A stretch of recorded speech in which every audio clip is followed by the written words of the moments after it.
Agora tá gravando. Foi mouse aí, galera. Pronto.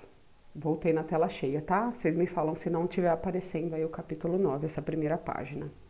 Então, como eu estava falando para vocês, a gente vai fazer a continuidade da aula que a gente falou anteriormente, que era sobre os agentes externos de relevo. Hoje nós vamos falar especificamente erosão e contaminação dos solos, que para a nossa sociedade capitalista, né, que necessita de tantos recursos, quando a gente fala dos solos, a gente está falando de um bem para a humanidade, né, uma riqueza para a humanidade, e que muitas vezes a gente não dá a devida importância.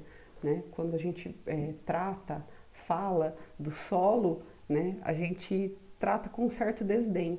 E sem o solo nós não vamos ter a possibilidade de plantar, de construir habitações, a gente tem mudanças climáticas, a gente tem dificuldade de retirada de matérias-primas, tá? Então, quando a gente fala dos solos, a gente está falando de um bem para a humanidade, tá? Claro, se a gente está falando hoje de uma sociedade que utiliza todos os recursos, o solo é um desses recursos, né? Como eu falei, a sociedade capitalista, ela faz o uso de todos os recursos ao seu extremo, inclusive o solo, tá?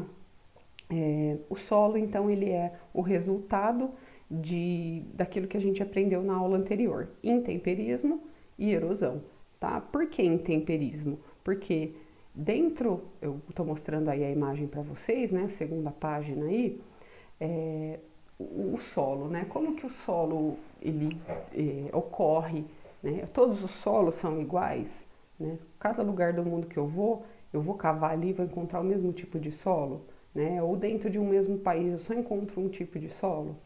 Na verdade não, né, nós encontramos, a gente aprendeu, a gente encontra na superfície terrestre vários tipos de formações rochosas, né? E essas formações rochosas, elas vão se transformando ao longo do tempo, como nós vimos na aula passada, né? O intemperismo, os agentes físicos e químicos, eles vão agir sobre essas rochas, tá? Vão agir sobre esses tipos de solo e vão transformar essas rochas em outros materiais, tá? A gente viu na aula anterior que a água é o principal agente de transformação, é o principal agente do intemperismo, tá? Então a água ela vai entrar no solo e vai promover transformações, tá?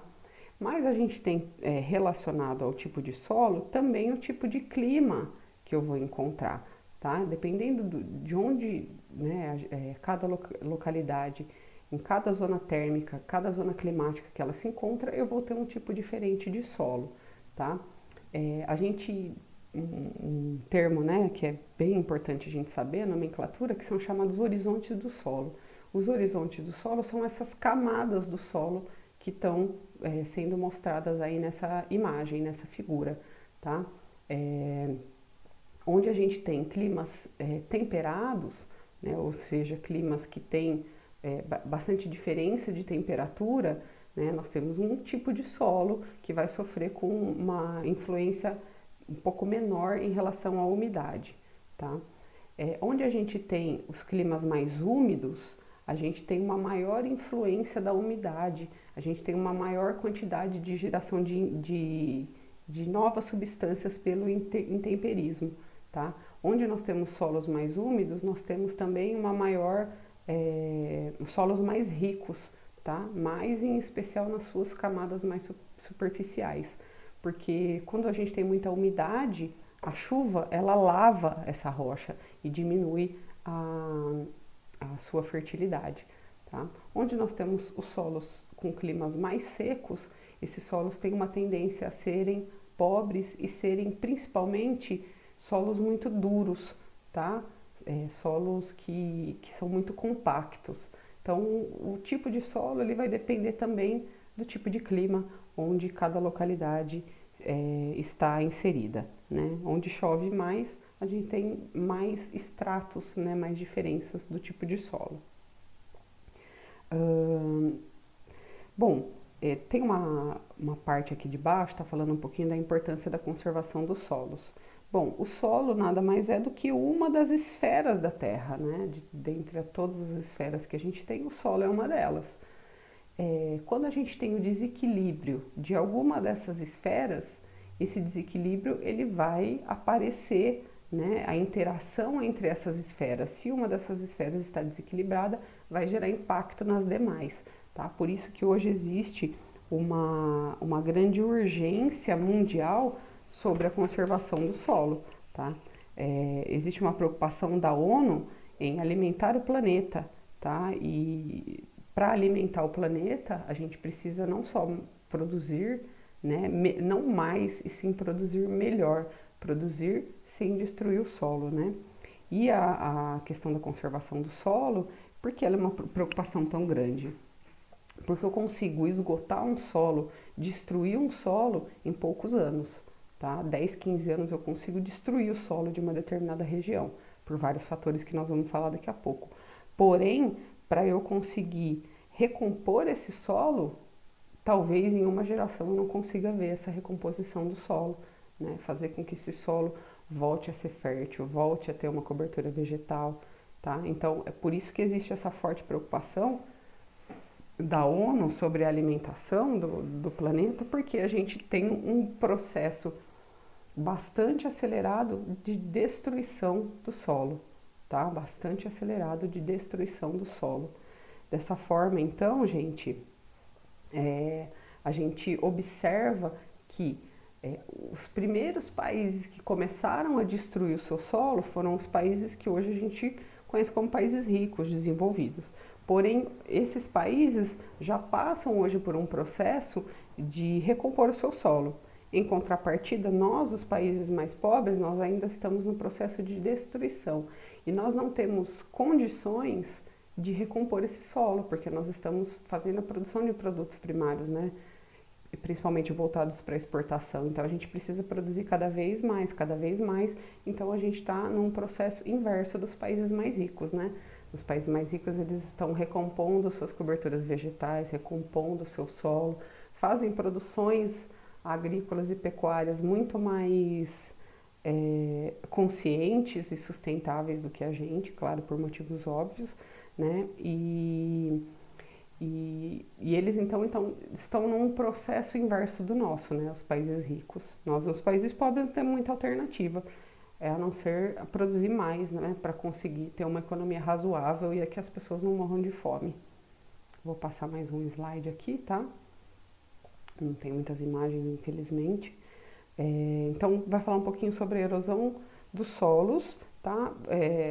Relembrar um pouquinho. Erosão, quando a gente fala da erosão do solo, a gente está falando de um solo que perdeu a sua cobertura vegetal original, um solo que foi utilizado de forma inadequada, tá? Quando eu utilizo o solo de forma inadequada, eu vou sofrer algumas consequências, certo? A erosão dos solos, ela vai acontecer nas áreas urbanas e também nas áreas rurais. Eu retiro cobertura vegetal nas áreas urbanas para a construção de indústrias, para a construção das cidades em si, ampliação dos bairros, né? Então, isso na área urbana. Já na área rural, eu retiro a cobertura vegetal para a produção agrícola e pecuária. Produção agrícola, então, fazer a plantação, ou pecuária, a produção de gado, por exemplo, extensivo. Tá? Eu faço essa cobertura vegetal, faço a retirada da cobertura vegetal de uma determinada região, uma região de cerrado, uma região de floresta amazônica, tá? Esse solo, ele não necessariamente é um solo rico, tanto o solo da floresta amazônica como aqui do cerrado, não é um solo rico. E aí eu inicio atividades econômicas ali, né? Começa uma plantação de soja ou uma produção de gado extensivo. Esse solo, ele vai perdendo mesmo as suas camadas superficiais, né? Esse solo, ele vai sendo desagregado e isso gera a erosão. O que vai gerar a erosão, como nós vimos na aula anterior? A chuva, os ventos, tá? E a própria ação humana sobre essas áreas, tá? Então, a erosão nas áreas agrícolas, ela está relacionada ao aumento da população e também das áreas de plantio, tá? Retirada da cobertura original para colocar ali atividades econômicas, como eu falei para vocês, relacionadas à agricultura e pecuária, tá? Como eu falei também para vocês, quando eu retiro essa cobertura vegetal e começo a fazer a utilização do solo, né, daquele solo cru, aquele solo sem cobertura, eu vou desagregando o solo, eu vou perdendo a sua parte superficial, onde estão localizados os nutrientes, né? E aí esse solo ele vai se empobrecendo, né? Ele vai ficando um solo que não é possível produzir. Olha que coisa doida, né? Então eu vou lá e retiro a cobertura vegetal para conseguir produzir alguma coisa ali. Aí produzo por alguns anos, 5 anos, 10 anos, se com muita sorte 15 anos, e aí o solo se esgota, acabou, né? A chuva, por exemplo, ela vai ajudando a empobrecer esse solo, vai ajudando esse solo a simplesmente não ter mais uso, né? Então olha que idiotice, né? É uma burrice. Eu já sei que isso vai acontecer. Em algumas regiões eu já sei que isso vai acontecer com o solo.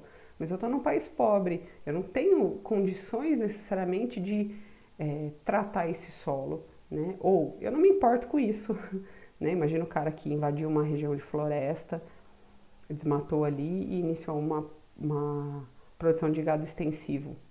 Ele não está nem aí se aquele solo vai se esgotar. Quando se esgotar, ele abandona esse e vai buscar outro, né? E aí as consequências são para todos. E quando eu tenho a destruição dos solos, eu tenho também mudanças climáticas relacionadas a isso, né? Eu destruo parte da cobertura vegetal da floresta amazônica. Eu tenho mudança climática aqui em São Carlos, aqui no Sudeste, tá? Então, quando eu falo dessa destruição dos solos, estou também falando de mudanças climáticas.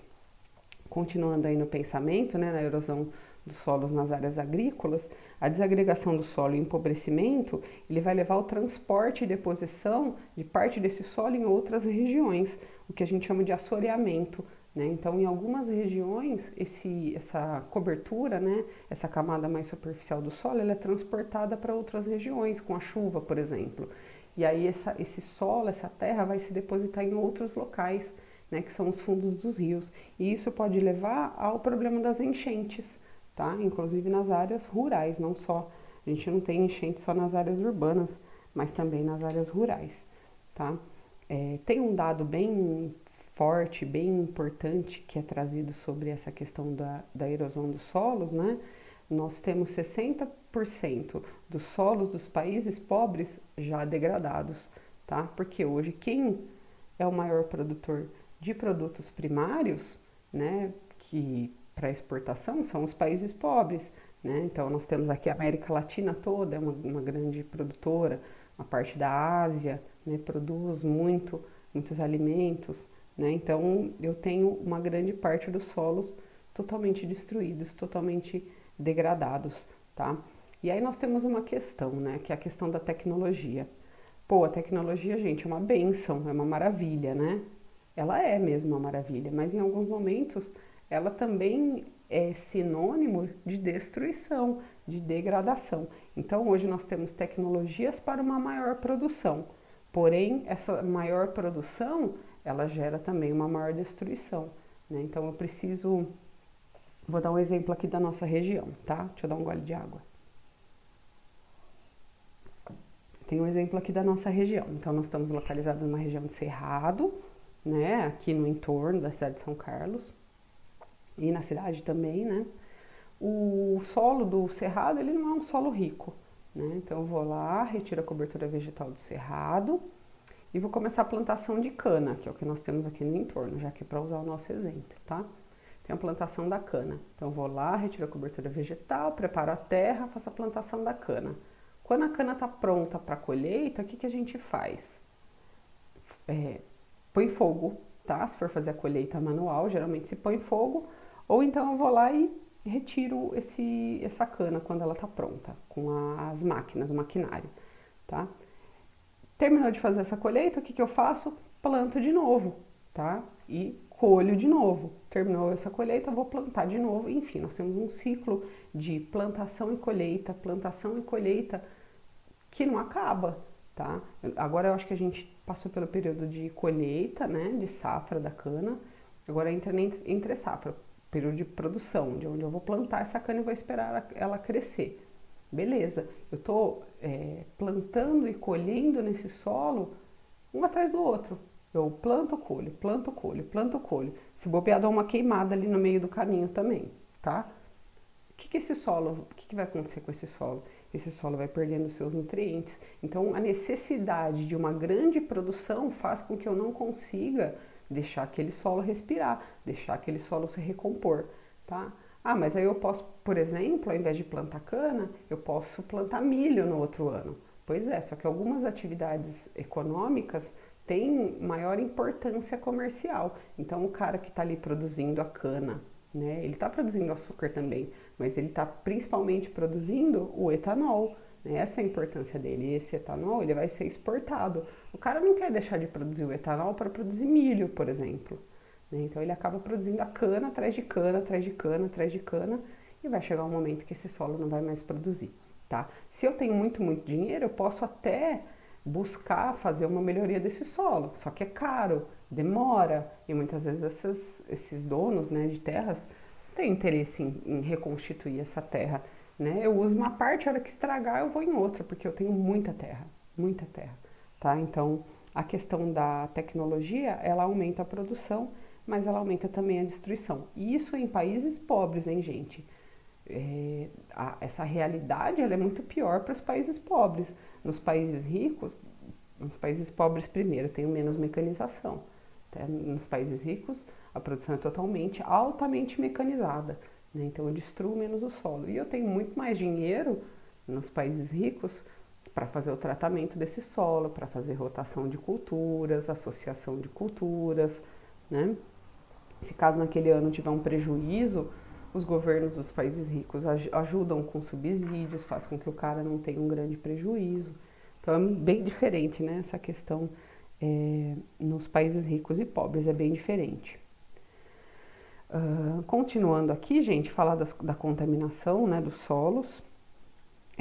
Antes disso, as queimadas, tá? Sobre as queimadas, a queimada ela gera uma destruição daquele solo, empobrecimento daquele solo, tá? Deixando o solo pobre ou ácido, tá? Quando eu faço a queimada, claro que não uma vez e não uma queimada natural, mas quando eu faço a queimada sistemática, como a gente tem aqui na nossa região mesmo sendo proibido. Eu planto a cana e depois eu vou fazer a colheita manual, né? Para facilitar a colheita manual, eu ponho fogo ali na plantação de cana.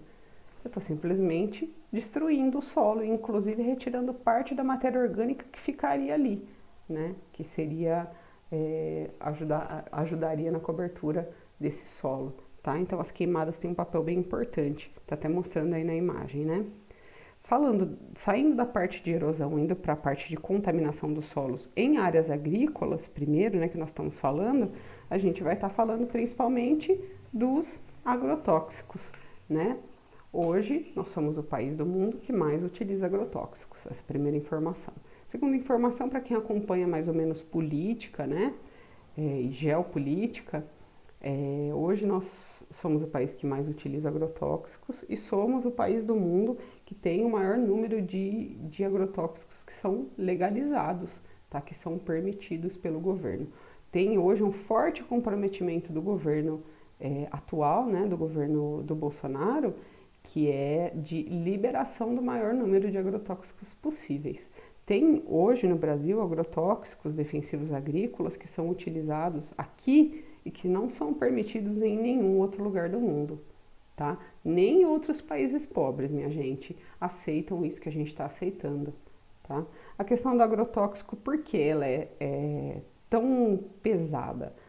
Porque ela vai gerar danos à saúde, seríssimos danos, que depois a gente pode falar mais, destruição, degradação dos solos, dos lençóis freáticos e também dos rios. Então, quando a gente está falando... o agrotóxico, eles até tentaram mudar o nome para não sair mais com esse nome. Por quê? Porque ele é um agrotóxico mesmo, tá? E se você fizer o uso... A gente ainda não sabe muito ao certo quais são as consequências de longo prazo, porque o uso dos agrotóxicos é relativamente recente. Tá? Mas a gente já tem sinais de aparecimento de grande número de câncer relacionado ao sistema digestivo, por exemplo, como nunca antes, tá? A gente tem alguns estudos que vão para o direcionamento de anomalias genéticas, quando eu faço a utilização né, intensiva de agrotóxicos, tá? E antes se utilizava o agrotóxico para algumas produções, em algumas regiões que se necessitava mais. Hoje, a grande produção, toda ela vem com agrotóxicos, toda ela, tá? Então, praticamente tudo que a gente está comendo, de legumes, verduras e frutas, fazem uso do defensivo agrícola, fazem uso do agrotóxico, tá? A não ser que seja produto orgânico. Essa que é a diferença de você fazer o uso do alimento, do produto orgânico. Ele não vai vir com esse veneninho, né? Ele não vai vir com esse aditivo, tá? Qual o objetivo de eu usar o agrotóxico? Eu uso o agrotóxico para que a praga não venha e destrua aquela plantação, tá? A gente tinha aqui na região, onde hoje tem cana aqui no nosso entorno, era laranja, tá? Quando eu era adolescente, era tudo plantação de laranja aqui no entorno.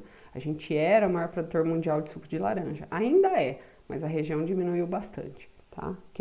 Vinha aqui desde a nossa região e ia até lá próximo de Araraquara e até Ribeirão Preto também, passava Araraquara, Matão, enfim. Ibitinga, Itápolis, ainda tem bastante laranja, tá? Mas a plantação de laranja diminuiu muito na nossa região, porque começou-se a ter uma praga que chamava cancro cítrico e que destruiu uma grande parte dessa plantação. Hoje, isso não acontece mais, porque você vai lá e joga agrotóxico em tudo, a laranja cresce bonitona, bitela, fica 2, 3 vezes o tamanho de que ela era antes, sem nenhum tipo de praga, tá? Por causa do uso do defensivo agrícola, do agrotóxico. A mesma coisa vale para cana. Eu passo ali, vejo aquela cana bonitona, bitela, autona, né? Crescendo super rápido. Tem agrotóxico, tá? A mesma coisa para soja que a gente vai alimentar, né? Vou me alimentar de soja. Te garanto que aquela soja tem agrotóxico. Aqui no Brasil, soja transgênica, soja orgânica é para exportação. Tá? A gente não coloca no mercado interno. O que é bom a gente exporta, né? Essa também é a lógica nossa. Então, o Brasil é o maior consumidor de agrotóxicos e nós fazemos uso também do transgênico, tá? Não sei se vocês já observaram, algumas embalagens de salgadinho, de óleo de soja, outros tipos de óleos. Eu vou encontrar no cantinho um triângulozinho em amarelo. Se alguém quiser ir correndo lá na cozinha pegar o óleo de soja, vocês vão ver que tem um triângulozinho no canto e que tem um T no meio, tá? Sempre que eu encontrar, praticamente todos os salgadinhos também, tá? Vem com esse T. Milho, coisas de milho também, que aqui a gente tem no Brasil é transgênico, tá? Eu encontro esse T, esse Tzinho no alimento, significa que aquele alimento foi feito com sementes transgênicas. Tá? Os transgênicos são aquelas sementes, aqueles alimentos que são geneticamente modificados. Eles já são transformados para que aquele produto seja menos suscetível a ser atacado por pragas, tá? Para durar mais, para crescer mais rápido. Então, olha que doido, eu já vou lá e já uso a semente transgênica, que também muitos países não aceitam, tá? A Europa não se produz transgênico, a maior parte dos países. Aqui, então, eu vou lá e já uso uma semente geneticamente modificada para produzir. Então, eu já nem precisaria usar muito agrotóxico. Mas, como eu quero garantir a produção e é barato, eu vou lá e enfio agrotóxico na semente transgênica. Então, hoje eu tenho, por exemplo, a soja transgênica com agrotóxico. Tipo, eu tô comendo um ET, né? Eu tô comendo um Frankenstein, né? E, cara, pensa, se eu tô comendo um ET ou um Frankenstein, esse ET Frankenstein tá se misturando ao restante aqui do que a gente é, né? Então pode ser que em algum tempo, em algumas gerações, a gente consiga perceber mais as consequências do uso do defensivo agrícola e também das sementes e dos alimentos transgênicos. Eu vou dar exemplos de alimentos transgênicos, fora a soja e milho que a gente usa no dia a dia. Melancia sem caroço. É uma bênção, né? Como Deus é bondoso. Não, isso aí foi feito em laboratório, tá? Outros tipos de alimentos que não vêm com sementes, tá? Como é que eu consigo? A uva, aquela uvinha maravilhosa, deliciosa, perfeita, que não tem semente. Como é que faz para o negócio não ter semente, meu amigo? Como é que nasce o outro se esse não tem semente? Feito em laboratório também, geneticamente modificada. Muitas dessas uvinhas incríveis sem semente que a gente consome hoje, doces, né? Um adocicado perfeito, transgênico. tá? E aí eu uso a semente transgênica e uso o agrotóxico. Uma beleza, né? Brasilzão, coisa boa. Aí, gente, tá aqui no próximo slide, fala de transgênicos, depois tem uma atividade para vocês fazerem. E aí fala assim, ó, técnicas para evitar a erosão e contaminação dos solos nas áreas agrícolas. Pô, é fácil, né? É muito fácil. Diminuir a erosão e a contaminação dos solos nas áreas agrícolas é fácil, porém é economicamente mais caro, por isso que não se faz, tá? Nos países mais ricos faz, na gente aqui, países pobres não faz, porque aqui a gente está pensando no bem-estar da população, amigos, não estamos pensando na questão econômica. A gente está vendo isso agora na pandemia. Estou pensando no bem-estar da população? Não, estou pensando na economia. Mesma coisa aqui. Tá? Estou pensando no solo? Tadinho do solo, está sendo erodido, está sendo contaminado. E daí? Vamos lá, o país é grande, aumenta, estragou o solo aqui, bora para outro lugar. Tá? Então tem como produzir sem estragar. Isso chama sustentabilidade. Produzir sem destruir. É possível, porém é mais caro, porém você precisa realizar algumas mudanças. Algumas a gente já conhece bastante, por exemplo, fazer a produção orgânica, né? Para fazer a produção orgânica, eu vou fazer a mesma produção, porém sem utilizar aditivos químicos. A produção orgânica ela acaba sendo mais cara, porque ela requer mais cuidados, né? Outra técnica que é muito utilizada para não destruir o solo, associação de culturas. Então eu vou produzir a laranja e produzo entre elas ali o feijão. Rola também, porque aí eu não estrago o solo, né? Eu estou produzindo uma matéria orgânica ali naquele local, faz com que o solo se mantenha. Eu não vou produzir sempre a mesma coisa, posso fazer a rotação de culturas, posso produzir nesse ano soja e depois no outro ano produzir milho. Isso também ajuda o solo a se manter melhor, né, para a produção.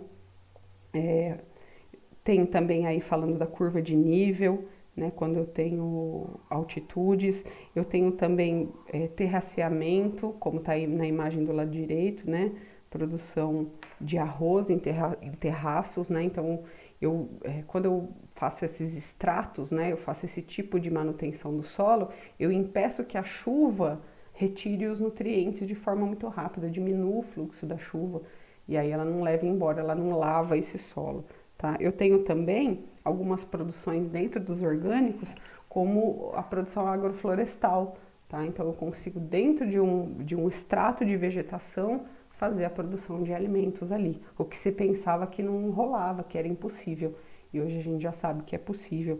Tá? Tem a inserção de animais, moscas, por exemplo, que vão permanecer ali, ou eu estou fazendo uma determinada plantação e planto uma outra espécie vegetal que vá atrair as pragas, né?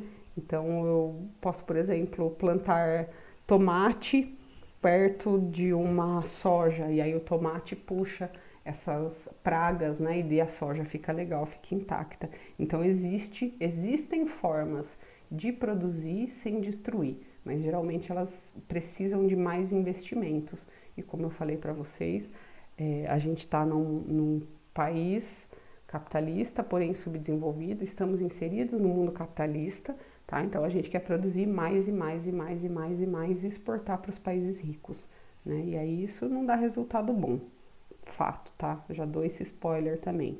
Nunca dá bom. Quando a gente produz para os outros, não é legal.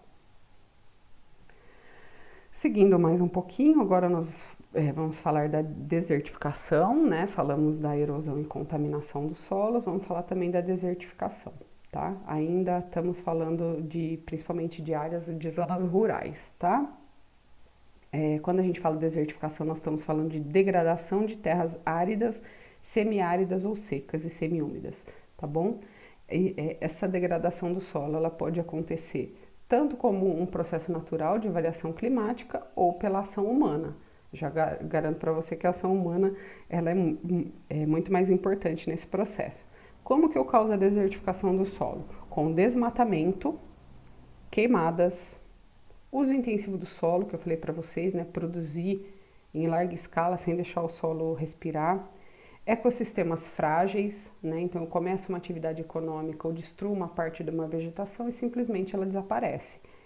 E pecuária extensiva, entre outras atividades, tá? Que eu tô falando das atividades rurais relacionadas à produção rural, tá?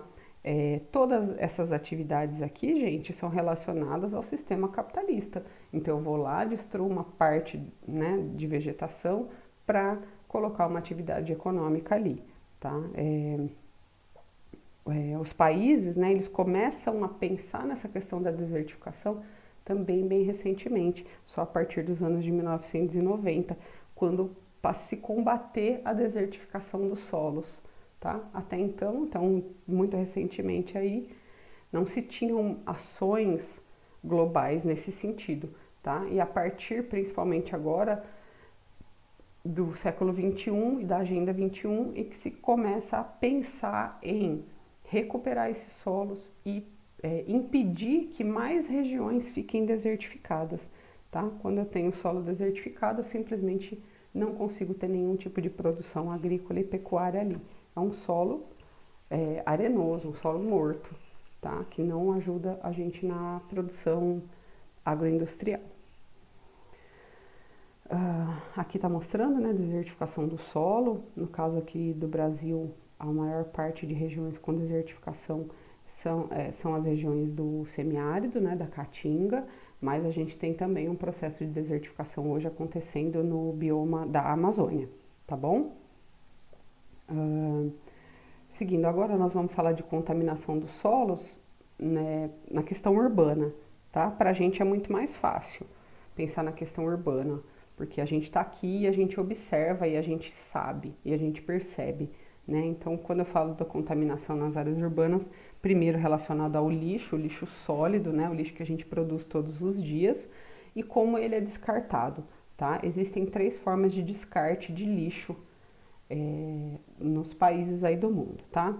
O que é mais utilizado em países pobres é o lixão, que eu vou lá, recolho o lixo e jogo ali num lugar que seja bem distante da cidade para ninguém ver e ninguém sentir o cheiro, tá? Mas como vocês estão vendo aí, não tem nenhum tipo de proteção. Então eu promovo a poluição do ar, do solo e também do lençol freático, tá? Isso no lixão.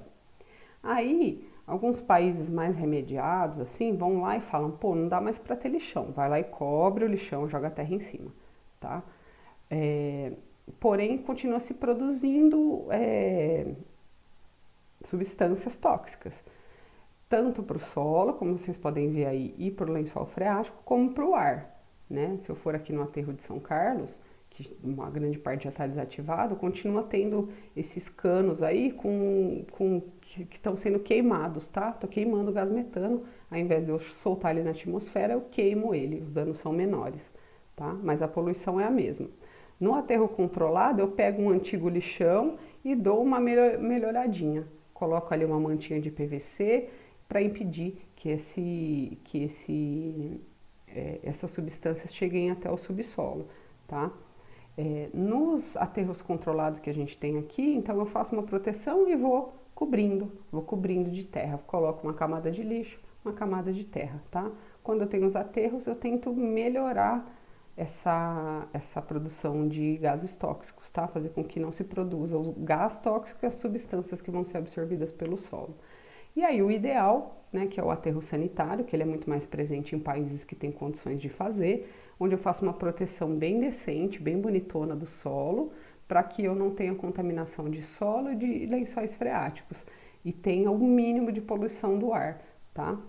Em alguns países eles fazem incineração do lixo, não adianta, tá? Porque quando eu incinero o lixo, eu gero gás mais tóxico do que o metano aqui. Tá? Então não compensa fazer incineração do lixo comum, apenas de lixo hospitalar, por exemplo, tá? Dá uma olhadinha aqui na hora, tudo em ordem.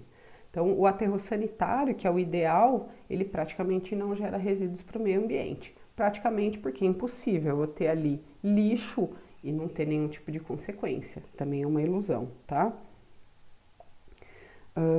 Quando eu tenho os lixões, além do problema da poluição, eu tenho também, gente, o problema social relacionado àquilo. Se eu tenho lixão, se eu tenho aquele lixo a céu aberto, geralmente eu não tenho o tratamento desse lixo, a separação desse lixo, e aí faz com que as pessoas busquem esse lixão como atividade econômica, tá? Se esse lixo está a céu aberto, sem nenhum tipo de tratamento, as pessoas vão até lá e vão tentar encontrar produtos recicláveis, né, que estejam no meio desse lixo urbano. Então é um sério problema social de saúde pública relacionado à pobreza, tá? Tem uma outra questão relacionada ao lixo sólido, que é a questão da reciclagem, tá? Nós temos em algumas cidades brasileiras e em alguns países, né, de forma sistemática, que é a separação do lixo para a reciclagem, tá? Quando eu faço a separação do lixo para a reciclagem, eu diminuo a quantidade de lixo sólido, gero renda, né, e melhoro a condição de vida dessas pessoas que antes estavam indo lá no lixão buscar. Agora eu tenho um resíduo, né, nem chamado mais de lixo, passa a ser chamado de resíduo, que pode ser tratado, pode gerar renda para essas pessoas, tá? Que são os catadores. Então a gente começa a falar de resíduo e não mais de lixo, né, e de coleta seletiva.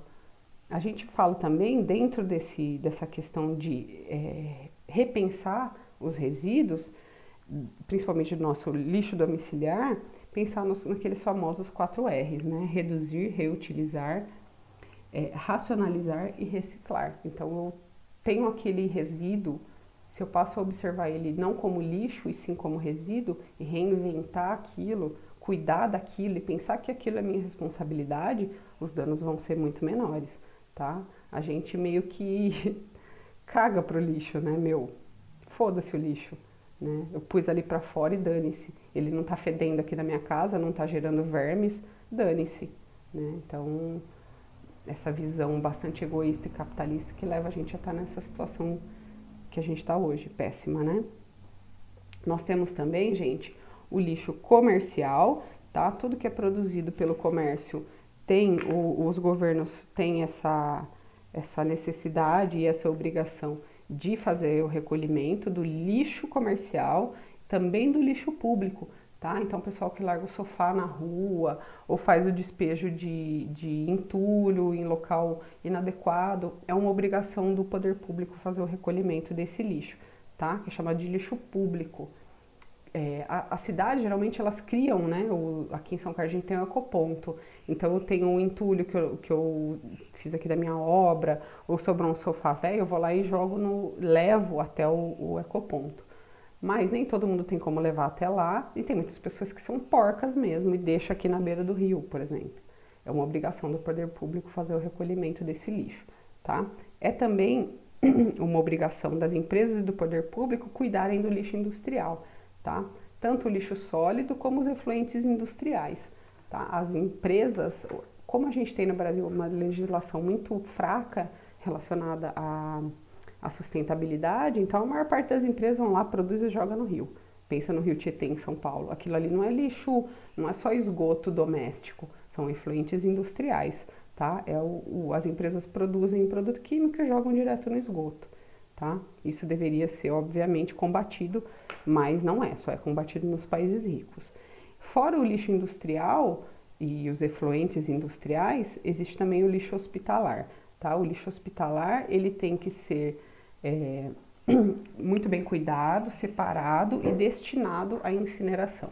Tá? O lixo hospitalar é altamente contaminante e ele precisa ser incinerado. É o único tipo de lixo em que a destinação é exclusivamente para a incineração, precisa de cuidados especiais, tá? E por último, para finalizar, que nós já estamos aí bem no finzinho do nosso tempo, falar sobre o lixo atômico, tá? Aqui no Brasil, como nós temos apenas as usinas de Angra 1 e Angra 2, né, que fazem a geração da energia atômica, produção de energia nuclear, então nós não temos, digamos assim, esse problema em larga escala do lixo atômico, tá? Apesar que nós já temos um pouquinho disso aqui no Brasil. Mas países, né, como por exemplo a França, o Japão, Reino Unido, até mesmo os Estados Unidos, que fazem o uso massivo da produção de energia nuclear, eu gero resíduos, tá? Então eu preciso tratar desses resíduos. Geralmente, né, obviamente você não pode fazer o descarte, né, normal, então você precisa fazer o reprocessamento, né, para poder depois descartar. E acontece que países mais pobres não têm como fazer isso, né? Não têm condições de fazer. Então acaba se tornando um problema esse lixo. A gente já teve até alguns acidentes aqui no Brasil de descarte, né, desse lixo atômico de forma indevida, o que causou acidentes e mortes. Tá? Tem até um caso do césio, né, vazamento de césio lá em Goiás, e as pessoas morreram, muitas pessoas ficaram contaminadas, ficaram com problemas de saúde, inclusive passados para a geração seguinte, tá bom? Então, os acidentes nucleares, né, esses vazamentos acontecem quando eu não dou o destino ideal para o lixo atômico, tá bom? Que é, com certeza, o pior de todos e mais perigoso. Ai, terminamos. Ó, antes de eu voltar lá para a tela, eu vou pedir para vocês anotarem então a atividade para a semana que vem. Na verdade, não precisa entregar, tá bom? Mas vão ser os exercícios da página 109, exercícios 2 e 5. Eu vou marcar lá no chat. Vamos lá. Deixa eu parar de apresentar e vou marcar aqui no chat. Por que as pessoas falam que terras perto de vulcões são melhores para fazer plantações? Muito bom.